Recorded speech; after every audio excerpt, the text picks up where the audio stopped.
আসসালামু আলাইকুম। আজকের প্রেজেন্টেশনে আমরা ডেয়ারিং শব্দের অর্থ, ব্যবহার ও মনে রাখার কিছু সহজ টেকনিক শিখব। ছবিতে আমরা একজন ব্যক্তিকে পাহাড়ের চূড়ায় দেখতে পাচ্ছি, যা ডেয়ারিং বা দুঃসাহসিকতার কাজ। So let's get started. Daring meaning সাহসী, যে কোনো বিপদ বা ঝুঁকি নিতে ভয় পায় না। নির্ভীক, ভয়কে তোয়াক্কা না করে যে এগিয়ে যায়। দুঃসাহসী, বিপজ্জনক পরিস্থিতিতে সাহস দেখায়। ডেয়ারিং শব্দটি আমরা ডেঞ্জার শব্দের সাথে কানেক্ট করতে পারি। যে ডেঞ্জার বা বিপদ অতিক্রম করে তাকে আমরা ডেয়ারিং পারসন বলি। Example, daring person does not care about danger.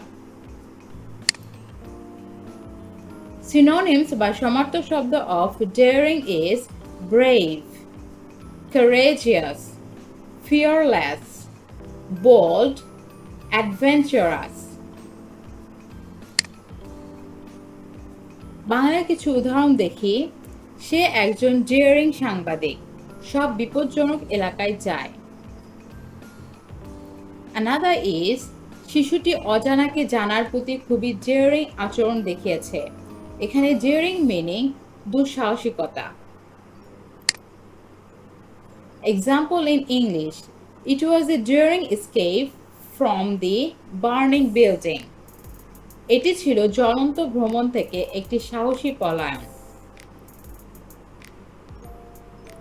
Only a daring soul could climb that mountain alone. কেবল একজন সাহসী ব্যক্তি একা সেই পর্বত আরোহণ করবে। ডেয়ারিং শব্দটি আমরা বিভিন্ন ক্ষেত্রে প্রয়োগ করতে পারি, যেমন ব্যবসা জগতে নতুন ব্যবসা শুরু করা একটি ডেয়ারিং সিদ্ধান্ত। শিক্ষাক্ষেত্রে নতুন থিওরি প্রস্তাব করা ডেয়ারিং কাজ। ব্যক্তিগত জীবনে আপনার স্বপ্নকে অনুসরণ করা ডেয়ারিং হতে পারে। এখানে ডেয়ারিং মিনিং দুঃসাহসিকতা।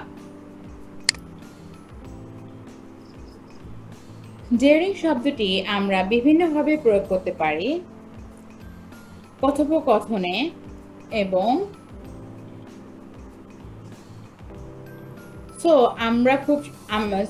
আমরা এভাবে খুব সহজেই ডেয়ারিং শব্দের অর্থ ও ব্যবহার মনে রাখতে পারি।